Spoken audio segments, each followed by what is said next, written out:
The winning blueprint presents.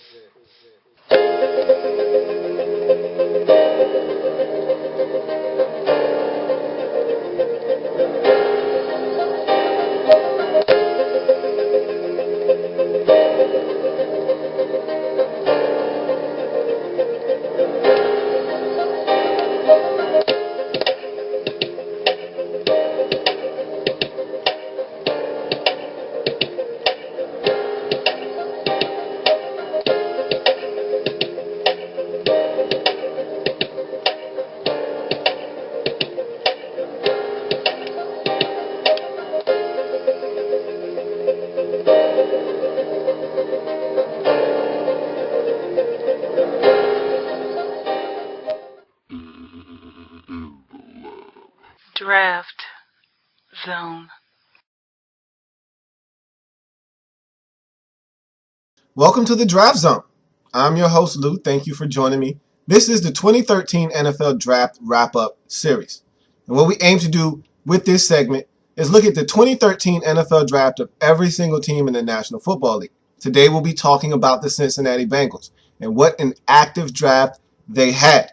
Now, this is a team that hasn't been able to get over the hump. They've gotten to the playoffs the last 2 years, the first time in franchise history they've been able to get to the postseason 2 consecutive years.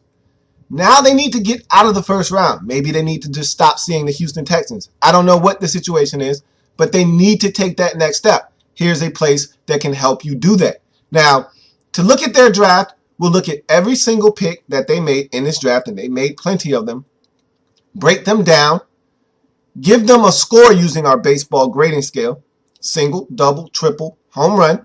There are no strikeouts in the 2013 NFL Draft Wrap-Up Series, as we can never tell if these players are going to pan out in the league or not. And you can't say if a team reached for a player or not. So one team's first-round selection could be another team's fourth-round selection. If it's your guy, get your guy when you have to get your guy. So there are no strikeouts here in the Draft Wrap-Up Series. Now, with the Cincinnati Bengals, we'll look at every single pick.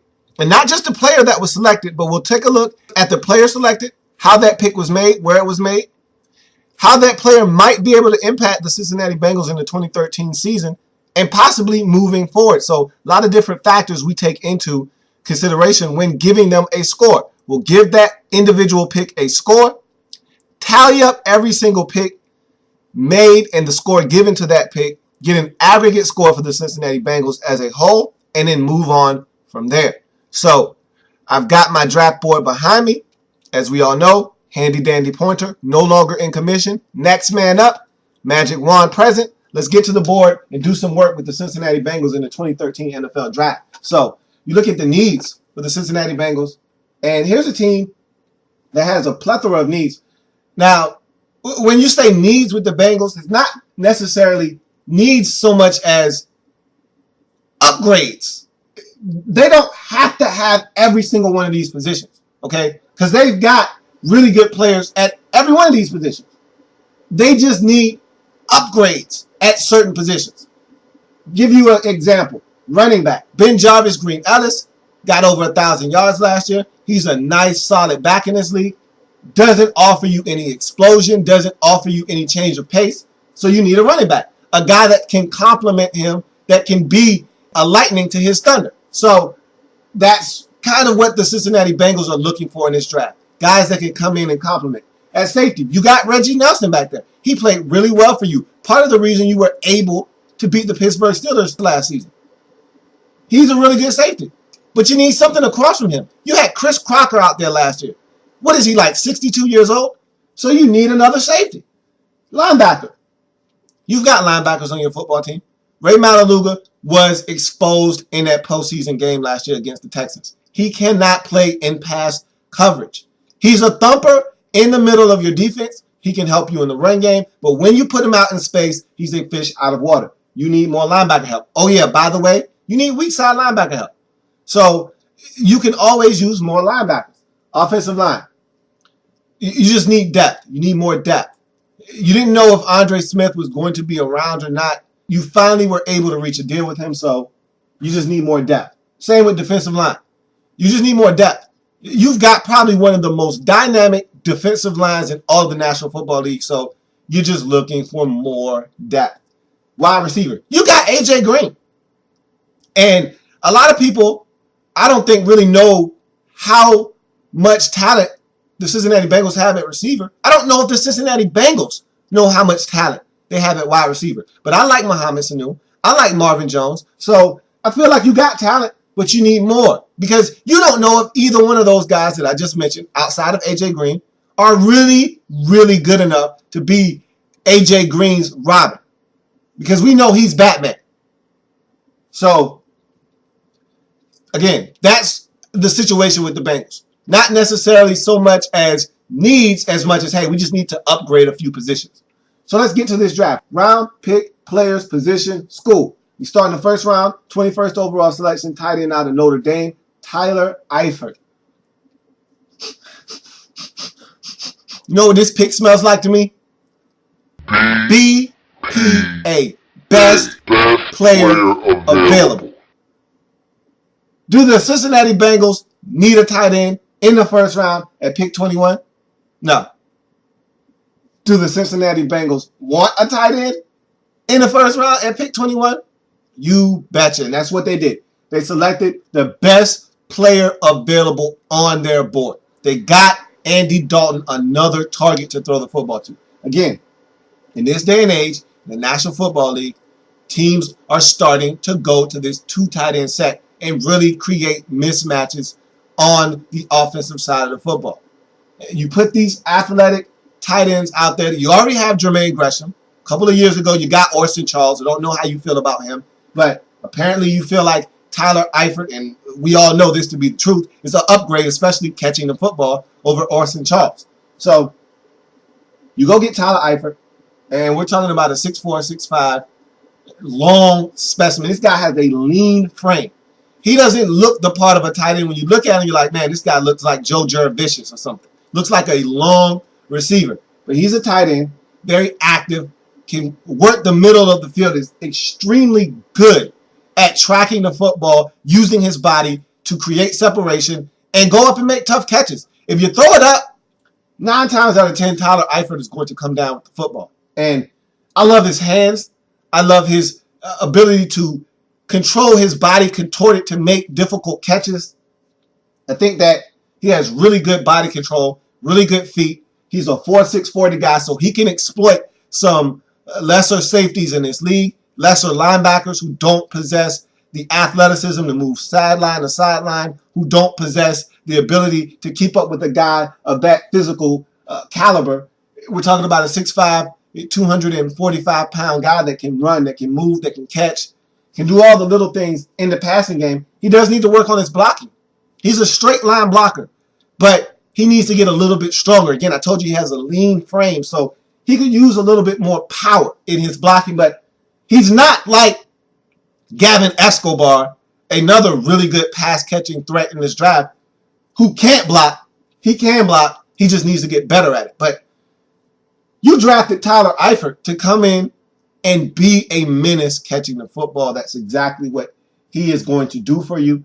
And it's going to create mismatches. The Steelers, the Browns, the Ravens, they're going to have to check both of your tight ends now.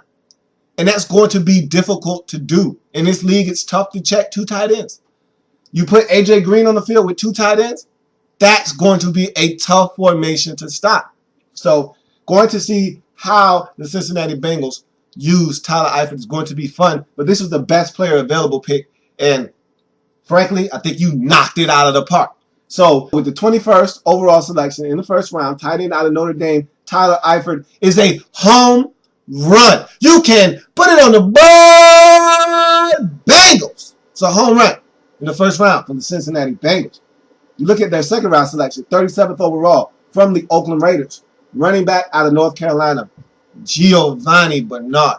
Okay, so here's a running back that I just spoke about that gives you a little bit of punch in that backfield, something you lacked in 2012. I love Ben Jarvis Green Ellis. Think he's a phenomenal back. Think he's a guy that's extremely solid. Up until last year, he didn't fumble the football. Did put it on the ground a couple of times in 2012, but he's strong, has a nose for the end zone. He does all the little things. but he doesn't run fast. Giovanni Bernard, a lot faster than Ben Jarvis Green-Ellis. So is he a top-end speed guy? No.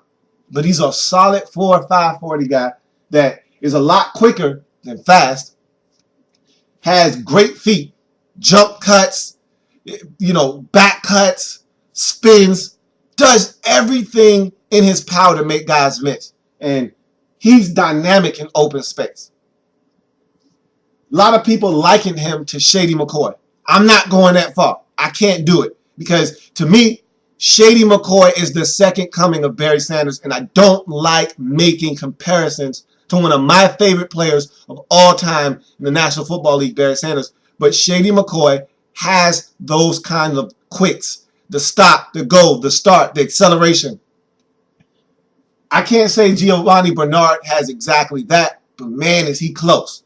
So you're getting a guy that can make you miss in space, doesn't own the top end speed necessary to win a lot of foot races, but he'll make guys miss and create separation and get away from defenders because he's going to make you miss, because he's going to give you a stiff arm from out of nowhere. And so Giovanni has the complete package in terms of running the football. Not only is he quick, has great feet, very good, maybe borderline great agility, and then he's got some underrated skills people don't know about. He can catch the football out of the backfield. Is also solid in pass pro. His only knock in pass pro is that he's a guy at 5'8", 5'9", really small in terms of height. But again, solidly built at around 210 pounds. He's looking to cut you. He doesn't want to just stand up and stonewall you. He doesn't want to anchor down and block you head on. He wants to cut you. And if guys watch film on him in pass pro, they'll see that 95% of the time he's looking to cut you. And they'll just hop over him. In this league, guys are smart enough to know if you're a cut blocker, they're going to find ways to get around you.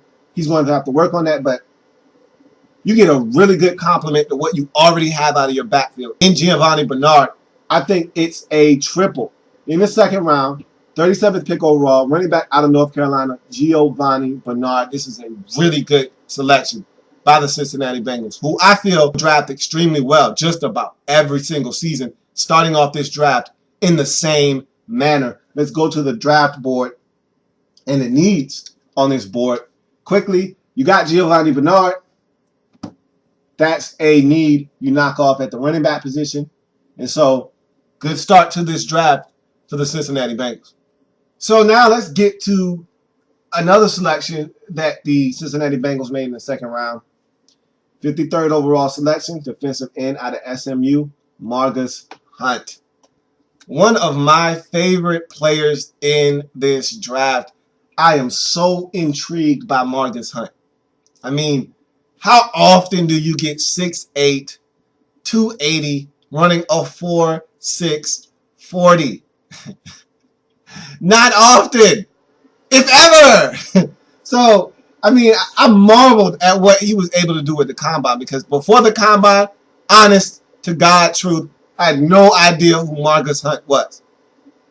But after the combine was finished, you best believe I knew exactly who Margus Hunt was. And I was intrigued, enamored, every adjective you could find to describe someone who is just absolutely floored by someone. That's what I was after the combine, and Margus Hunt really put on a show. Athletically, this guy is as gifted as anyone in this league. And we're talking about 6'8", 277, but yet he moves much like a tight end. I mean, and a really athletic one at that. We're talking about Tyler Eifert running a 4.6 40, but Tyler Eifert was more like 4.63, 4.62. He ran a 4.6 flat. And so we're talking about this guy potentially being a 4.5 40 guy if he gets to build up a little bit more speed. I mean, unreal.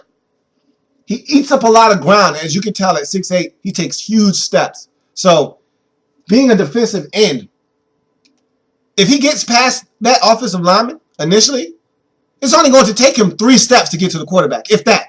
I mean, he's eating up so much ground with those huge mammoth steps that he takes. So he's a guy that definitely could be an asset to you on a defensive line. And then there's versatility with him, because at 6'8", 270 207 pounds, 280 pounds.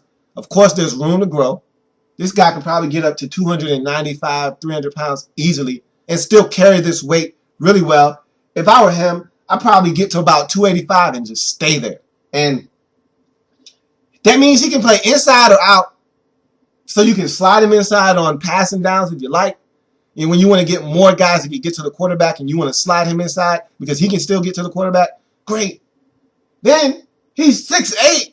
So just standing up and putting your hands up, you're in the quarterback's line of sight. He can't see over 6'8". How many quarterbacks in this league are 6'8" or better? How many quarterbacks in this league are going to be able to see over a guy that's 6'8" that puts his arms up? Not many. So he just poses so many problems for an offense. However, there are some issues that you have to iron out with a guy that size. Of course, you think 6'8", first thing you think of, pad level.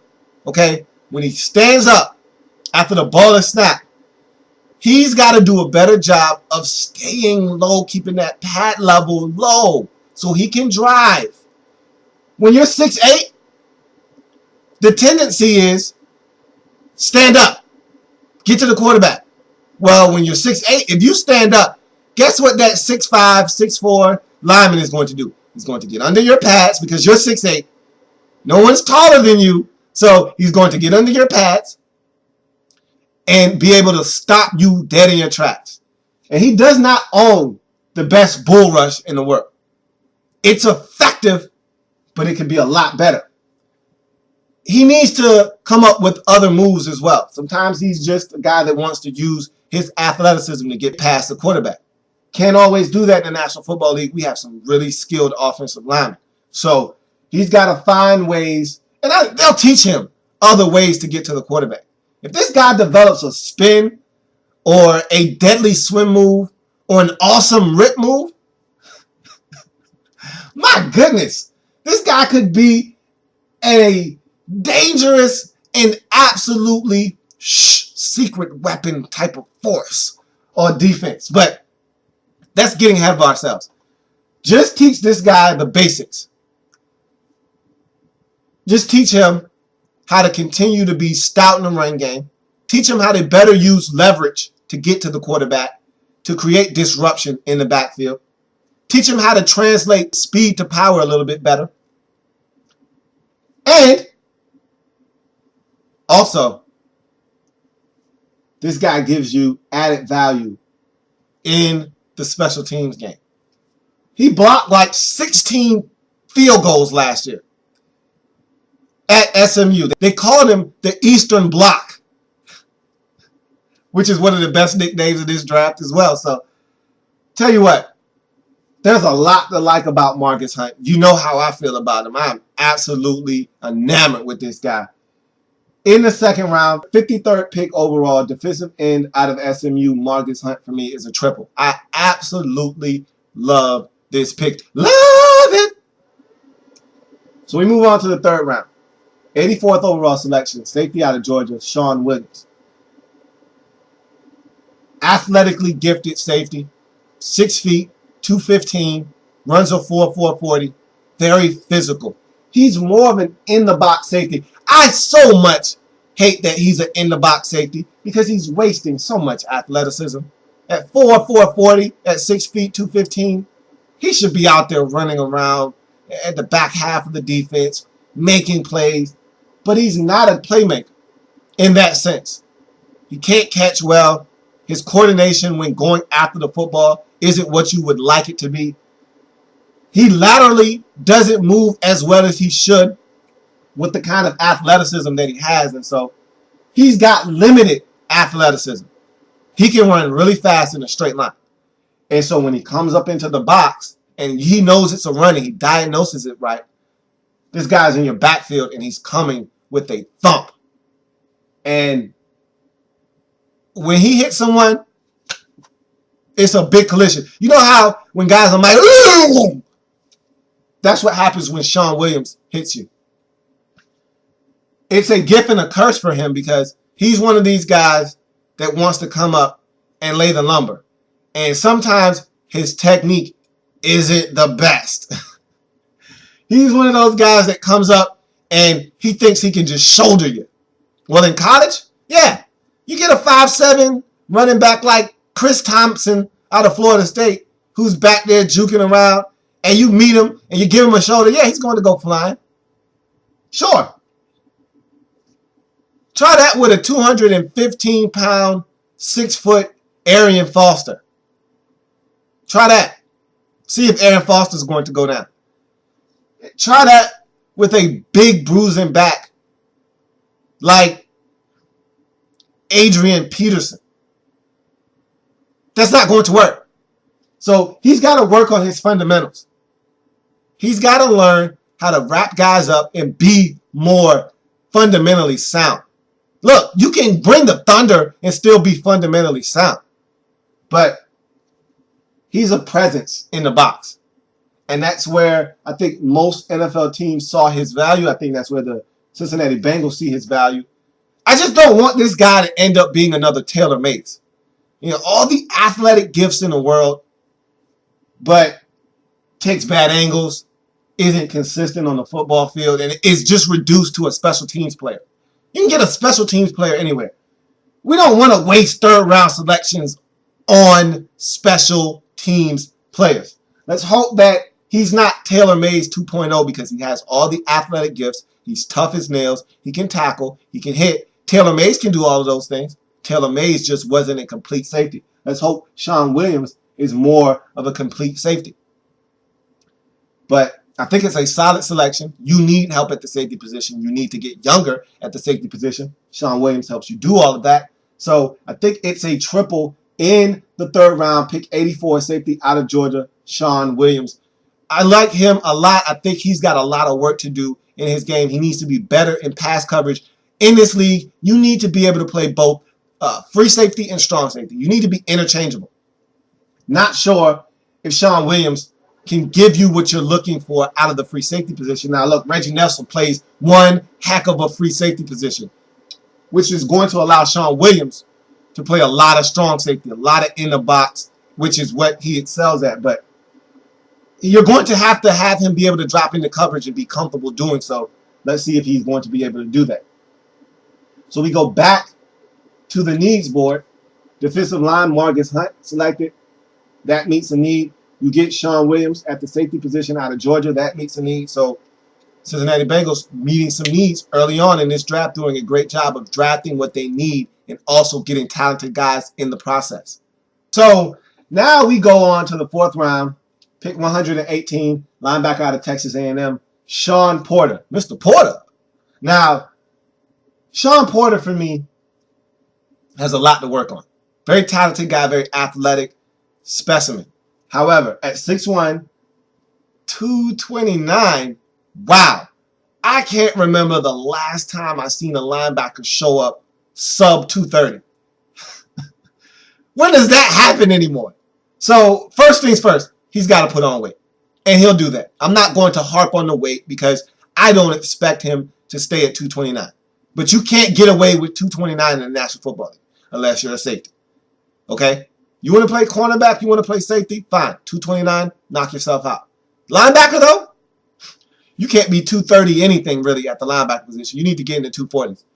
I'm pretty sure he'll get in the offseason weight training program. They'll beef him up. He'll get to 240. So I'll leave that alone. But he's got to put on weight. Now, as a guy that can get to the quarterback, I don't know if he's a natural pass rusher. I think he's more of a guy that can blitz and get to the quarterback. I don't think he's a guy that you line up out wide and say, hey, go get the quarterback. No, he's a guy that you have sitting in the slot, checking the tight end, who's peeking into the backfield, and then when they snap the ball, he just takes off. Gets in the A gap, gets in the B gap, and goes after the quarterback. He can do that really well. But in this league, Sean Porter has one position only, weak side linebacker. If he's not playing weak side linebacker, he's not playing on your defense. Simple as that. Because he's a guy that you want covering the tight end, covering the slot receiver. He's the guy you want blitzing out of the slot. He's the guy you want out of space. You don't want this guy being touched by an offensive line. because he can't stand up to the point of attack, and he's not a guy you want them running the football directly at. You don't want him on the strong side of the offense, because if he lines up over there and they run off tackle at him, he's going to get moved off the ball, he's going to get moved out of the way, and you're going to give up some really lengthy runs in the run game.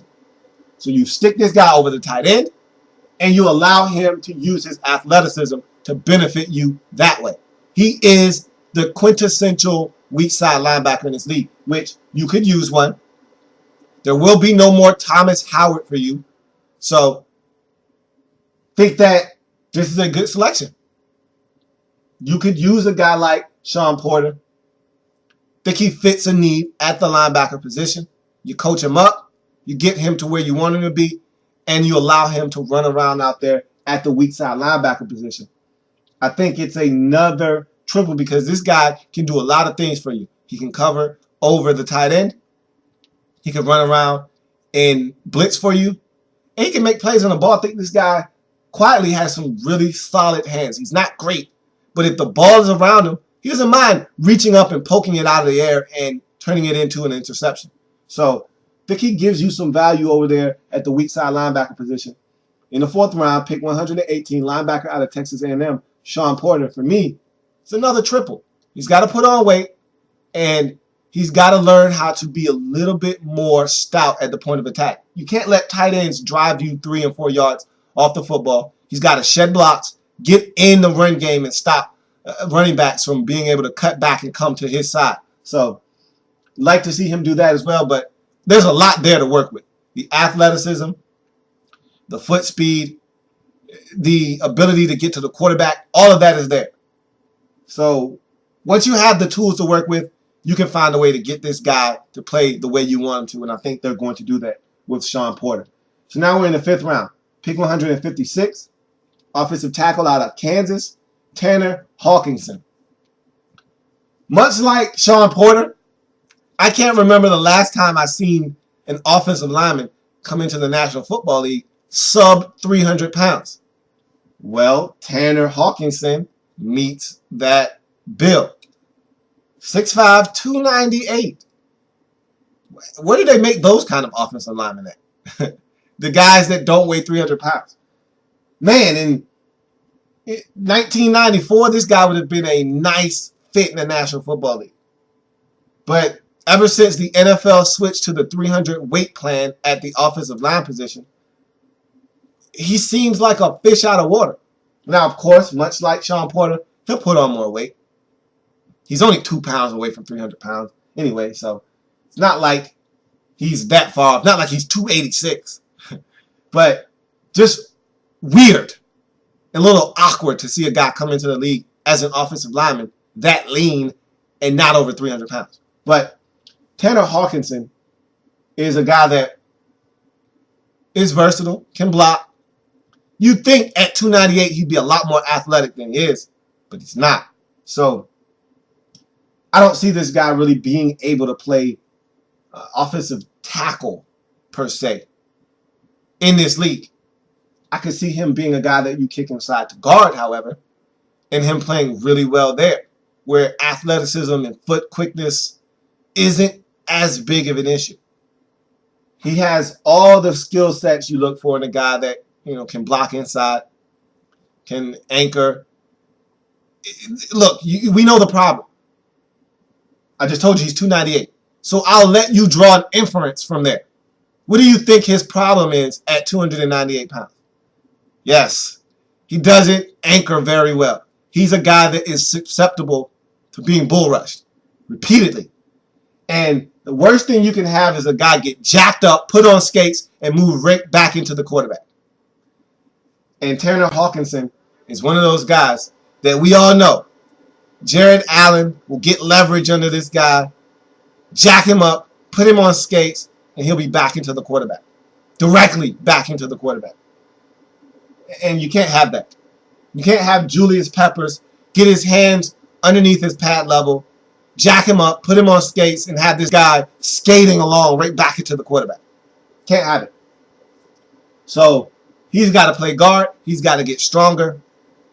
He's got a lot to work on, but I think the Bengals right now are in a very good spot on their offensive line where they can afford to take a guy like Tanner Hawkinson, teach him the ropes, get him stronger, have him provide depth on his offensive line, and in a pinch, have him come in and give you some depth along that offensive line. So for me, in the 5th round, pick 156, offensive tackle out of Kansas, Tanner Hawkinson is a double.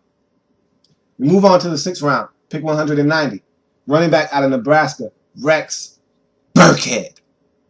And Rex Burkhead was part of a two-headed monster at Nebraska. Him and Taylor Martinez were really running that read option spread look in Nebraska beautifully, as only the Nebraska Cornhuskers can. And so he was a viable part of what they did out in Lincoln. Now, to me, I look at him, I look at what the Cincinnati Bengals like to do on offense, and I think of one guy, Brian Leonard. The Bengals always need a Brian Leonard on their team. Always. Like Coca-Cola. They need a guy that they can just put out there and you really don't know what you're getting. Is he going to run it? Is he going to block? Is he going to catch it out of the backfield? Rex Burkhead can do all of those things. I wouldn't be surprised if in 2 years we find out this guy's a fullback and he's a really good one and he's a mismatch out of the backfield as a fullback because you can hand it to him, much like Brian Leonard. He can catch it, and he's deceptively quick. Not fast. He's a 4.7 40 guy, but he's quicker than you think.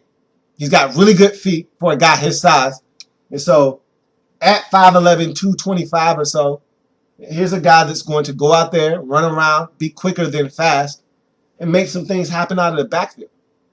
And the Cincinnati Bengals have always admired guys who have that kind of versatility, much like Brian Leonard. So to me, I look at Rex Burkhead and I see Brian Leonard's replacement. That's basically what I look at him as. A guy that can come in, be a jack of all trades in the backfield, do a little bit of everything, give you a little bit of help on special teams. That's Rex Burkhead in a nutshell. So in the 6th round at pick 190, running back out of Nebraska, Rex Burkhead is another double for me because I know exactly what his niche will be in this league. He'll be Brian Leonard 2.0. 6th round selection again, 197th overall pick from the New England Patriots, wide receiver out of Arkansas, Kobe Hamilton. Really good selection here. Long, wiry receiver out of Arkansas. High production, 90 catches, over 1,300 yards, 5 touchdowns in his 2012 campaign. Was really the only guy that Tyler Wilson trusted in that offense, and you can tell by the numbers. And so he's a guy that isn't foreign to producing on the football field. Now, he's got some things to work on. Again, 6'2", about 210, 215, so good frame. Needs to build more muscle, though. Needs to be a little bit stronger. But he doesn't have a problem running routes, getting in and out of his breaks. Look, can he run routes better? Sure. He's the guy that rounds off routes, isn't precise in his route. He's the opposite of A.J. Green. He's the opposite of A.J. Green. A.J. Green is a technician at the receiver position. A.J. Green, you tell him run 12 back to 10, it's 12 back to 10. You tell this man run a 15-yard dig route, with Kobe Hamilton, it's a little sloppy. It's almost like he's running on a dirt track. A.J. Green's running on a very tight, sharp track. Kobe Hamilton, rounding things off. He's on that dirt track. He's rounding it off and then coming back. Well, when you round things off in the National Football League, guess what that invites guys to do? It invites that cornerback who may be a step behind. It invites him in, gives him a direct angle to the football. That's why you got to be precise. If it calls for you to come here, not here, which allows that cornerback to come here, you go here, he can't cut you off, you beat him to the football. You go around, that allows him to come inside, beat you to the football, make a play on it. He's got to be better at running routes. But at 6'2", 215, really good frame, can run. We're talking about a guy that's a 4.5 40 guy, but you give him 6 or 7 steps, he can get to 4.4 40 speed. So he can run by you. He's got good feet, can catch the football really well. I like this selection. Good production at college. Played in a really big major conference in the SEC. Was able to get it done. There's a lot to like about a guy you get in the 6th round that has all the skill sets that Kobe Hamilton possesses. And so I feel like this is a really good pick by the Cincinnati Bengals. You just add him to the pile of stuff you have at receiver because I really like the stuff you have at receiver. And I talked about it at the top of this draft. We know what A.J. Green is. A.J. Green is a machine, okay? So you just take him out of discussion. He's a beast and a separate entity of his own, onto himself. But I like what you have in Mohamed Sanu if he can just stay healthy. I like Marvin. I think he's very underrated. And then you add a guy like Kobe Hamilton. And I didn't even talk to you about a guy like Hawkins, who I think you need to use even more. Okay? Hawkins needs to touch the ball at least 7 to 10 times a game. Minimum. So I think Kobe Hamilton will fit right into what you're doing offensively. I love the pick. To me, if you can get the most out of Kobe Hamilton, it's a triple for a guy like this in the 6th round.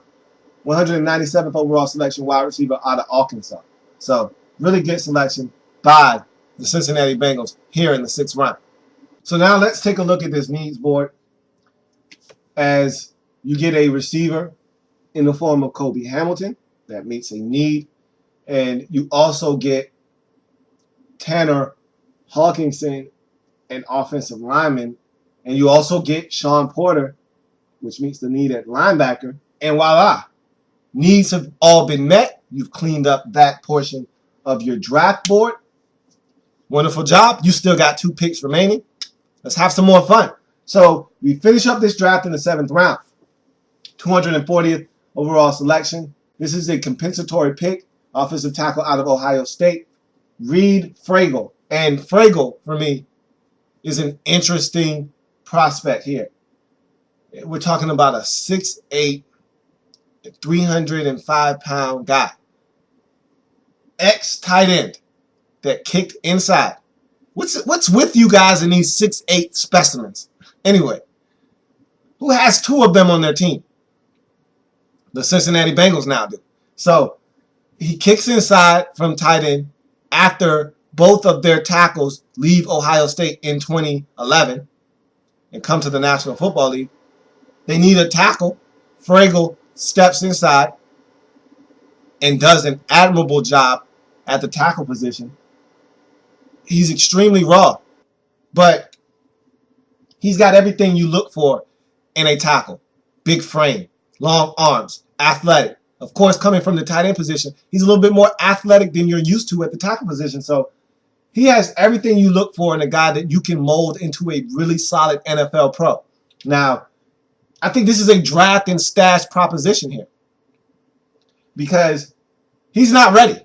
He's not ready. He's got a lot of schooling to be done.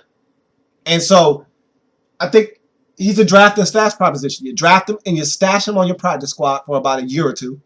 You coach him up, have him hone his skills, and then you have him as a finished product be an integral part of your offensive line rotation, whether it be in a backup capacity or a starter down the road. I think Reed Fragel is a very interesting prospect because he's a big guy, he's athletic, he's long, and he's lean. He has everything you look for in a guy that you can use as a very good player on your football team. So I'll be interested to see if he makes this roster, first of all. If not, does he make the practice squad? And do the Bengals try and develop this guy? Because I think he's worth developing. Really do. So in the 7th round, 240th overall selection, offensive tackle out of Ohio State, Reed Fragel, for me, is a double. Because I think that he has the potential to help your football team down the road. 7th round, 251st overall selection. This is another compensatory pick, center out of South Carolina, T.J. Johnson. Unlike Fragel, I don't think this guy has immense potential. And so, T.J. Johnson, center out of South Carolina. Nothing about him wows me. 6'4", 310. I don't think he's going to be a guy that makes this roster first and foremost. If he does, it will be a testament to his work ethic and his grit and determination. But I don't see him making a roster because he doesn't add any extra value. If you want to stick around in this league as a offensive lineman, you need to, if you're not a starter, you need to provide positional depth. And what I mean by that is you need to play more than one position. You need to provide versatility. And I don't think TJ Johnson does that. If you're a swing tackle and you can play both left and right tackle, great. Welcome to the roster. If you can play both guard positions and you can kick inside the center, awesome. Welcome to the football team. TJ Johnson, I don't think, is athletic enough to play any other position on the field other than center. And so from that standpoint, you put him in a box. He doesn't add positional versatility. He doesn't add positional depth to your roster. I don't see him sticking around. I don't see him being an asset to the Cincinnati Bengals. To me, in the 7th round, 251st overall selection, center out of South Carolina, TJ Johnson is a single. He's overwhelmed at times, a lot of times, at the center position. I don't want direct pressure in my quarterback's face. That's the one thing I can't allow. He doesn't anchor well. He isn't athletic. He doesn't move well enough. So he allows guys to knife in and beat him to a spot to get to the quarterback, to get to the running back. I'm not a big fan of that. I don't think TJ Johnson is what you're looking for right now. But you drafted him, so there's some intrigue there. Let's see if TJ Johnson can find a way to whittle his way onto this roster. He's a single for me, though. So you look at this draft as a whole, and I thought the Cincinnati Bengals did a wonderful job of addressing needs and drafting players that they can develop for the future. That's what you do as a good football team. You get players that can help you now. You get players that can help you down the road. You look at Eifert. He's going to come in. They're going to use him in a multitude of ways you can't even imagine. So he's going to have an impact right now. Giovanni Bernard, he's going to be part of the backfield that I like to call the 5'8" and under duo in that backfield. He's going to come in, be a change of pace from Ben Jarvis Green Ellis. It's going to be fun to watch. You look at Marcus Hunt, they're going to put him in different situations at 6'8". He's going to be a load down there to handle. And they're going to put him on special teams to see if he can make a difference there by blocking some kicks. So Marcus Hunt going to contribute right away. And whether Sean Williams and Sean Porter contribute in a starting or rotational depth capacity, or they just help you on special teams, these guys are going to help you right away as well. So you get guys that can help you right away. You get guys that you look to develop and put in the game down the road. I love the Bengals. They understand the draft game, much like the Pittsburgh Steelers do, much like the Baltimore Ravens do. They understand the draft game and what it is used for. They understand that you build your team for the present and you build your team for the future. They draft players that fit what a Cincinnati Bengal is all about. They understand the concept of the NFL draft very well, and they use it to their advantage. I love the Cincinnati Bengals and what they accomplish year in and year out in the NFL draft. And so these players are going to help you right away.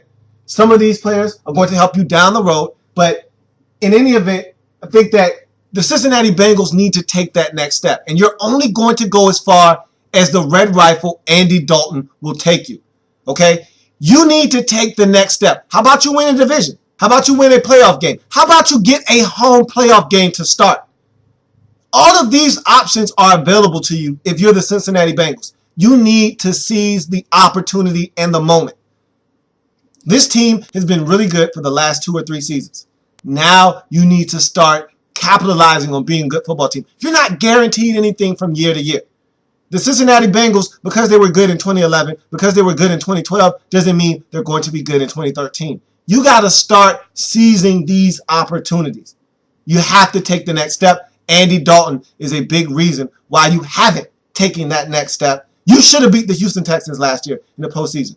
You should have won that game 20-19. A.J. Green was open in the end zone. Andy Dalton overshot him. Can't happen. You want to beat good teams, you got to make the plays when they're available. Okay? On the road, in the postseason, you only get one shot. Do not miss your chance to go because opportunity knocks once in that football game, and he didn't go. Now you got to take that next step. Andy Dalton has to take that next step. Guys like Tyler Eifert, Giovanni Bernard are going to help you take that next step. Andy Dalton has to be ready, willing, and able to take that next step. Take this Cincinnati Bengals team to the next level because Look, this defensive unit, led by Mike Zimmer, every single year he has them in top-notch form, forcing turnovers, getting to the quarterback. This is a really good defense every single year. Offensively, you guys have to take that next step. I'm looking for huge things out of the Cincinnati Bengals in the 2013 NFL season. It's a solid double, borderline triple for the Cincinnati Bengals in the 2013 NFL Draft Wrap-Up. Draft Zone.